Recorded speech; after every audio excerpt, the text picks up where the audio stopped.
Hello guys, this is fairbinaryoptions.com and we are looking at one of the most important retracement levels in technical analysis. I'm talking about the 80% level and Elliott wave theory, and this 80% level, as everyone is talking about the 61.8, but 80% level is as important as any other level. So 80% retracement level, let me put it in here.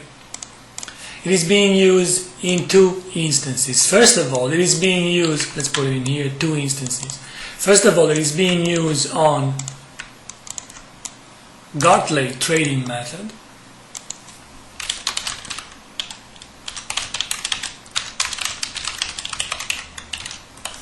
And second of all, it is being used on Elliott waves trading method.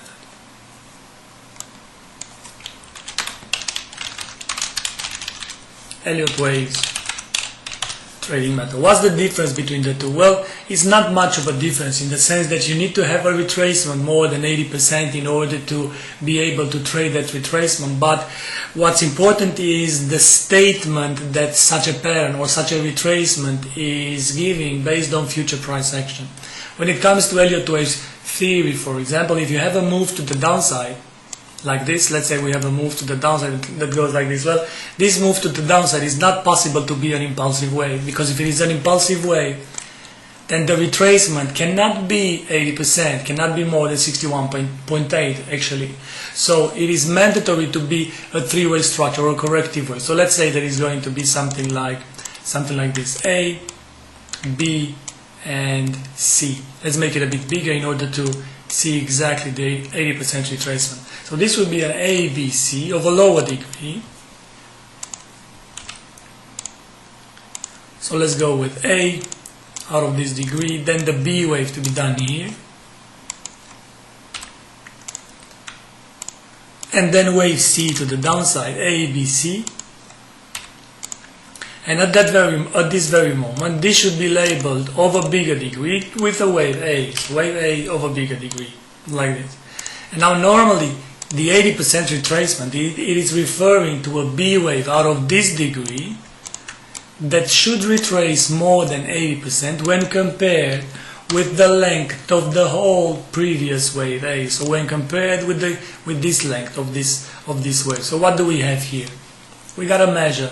We gotta take a Fibonacci, and we gotta measure the whole length of wave A, and then to look for 80% retracement. Where is the 80% retracement? 80% retracement is at this very moment, and it is mandatory for the B wave to retrace to that level. Now, in this case, if the B wave goes in a three-way structure as well, let's say it goes something like A, B, C, and then goes with X wave, and then another A, and the B, and the C, like this, and goes like this.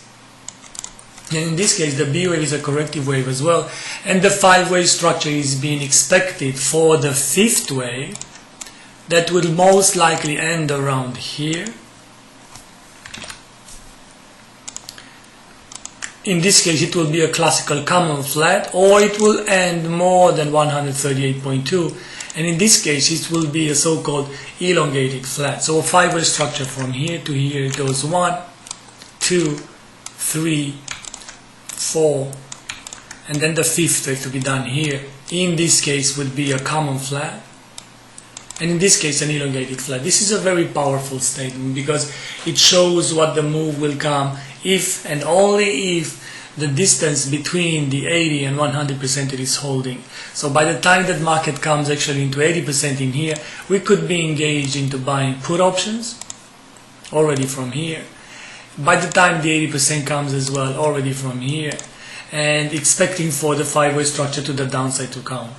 When compared with the Elliott waves trading method, the Gartley trading method is a bit, it is similar. You are still waiting for the 80% to come, but you gotta have a stop loss at the 100% if you trade the currency markets. But if you trade binary options, then you gotta know that by the time, or if market moves above the 100% here or beyond the 100%, then the whole Gartley is not working anymore. Gartley most of the time is fails than succeeds, but when it succeeds, it makes the case in covering for the whole losses in 2 or 3 different trades. Imagine that you trade the put option here, and then market goes and explodes to the upside. It's going to be a loser, but the next time when you have a setup, you will go and trade with with an increased amount, and then with an increased amount, and so on and so forth. So you will have in the end 2 or 3 setups that are going to work, and one that is not going to work, and one that is going to work, and you'll recover the whole money. Stay tuned on the second part, trying to find out some examples on this Euro-US dollar daily chart to see if we have either a Gartley or Elliott wave with a flat possibility. Thank you, and let's move on.